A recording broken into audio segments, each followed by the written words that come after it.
Without objection, that is adopted. So we have one actual item for discussion, and that's item 3.7, and that's to eliminate the exclusion for delivery charges. Staff report?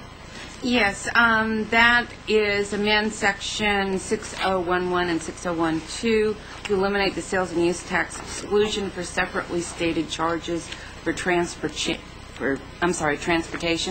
This change will simplify the law related to the application of tax and transportation charges and will eliminate the need for retailers to maintain detailed records required to support an exclusion for the tax for such charges, since they must be the actual charge.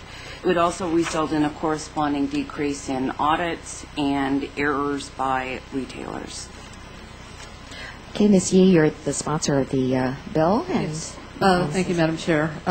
This proposal actually was brought to our attention by the retailer community, and it really speaks to what they believe is an unreasonable amount of time and staff and employee power to really verify how delivery charges are represented on statements and invoices. And I think also, as Ms. Shedd had alluded to, that same problem also exists within our own sales and use tax department with respect to the amount of audit time that is devoted to this.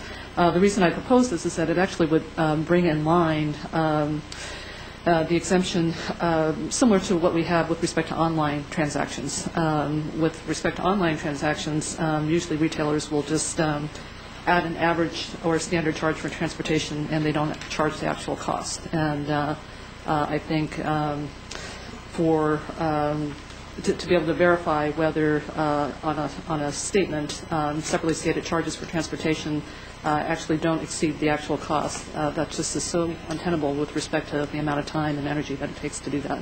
And in this challenging fiscal environment, and certainly with the support of the retailer community, I thought it appropriate to have this proposal before us. Question. Ms. Mandel? I haven't heard from the retailers on this. What I had heard in the past was that people wanted to be able to use some sort of, potentially some sort of averaging rather than the transaction by transaction basis, but not that separately stated transportation charges would become taxable. So what you're describing and what I understand the proposal to be are kind of separate things, and at this point we're neutral on the proposal. Okay. Yeah, my conversations with the retailer community and also with representatives of the California Retailers Association is as reflected in this proposal, and so would be to have the transportation charges subject to tax regardless of whether they are separately stated or not. Well, I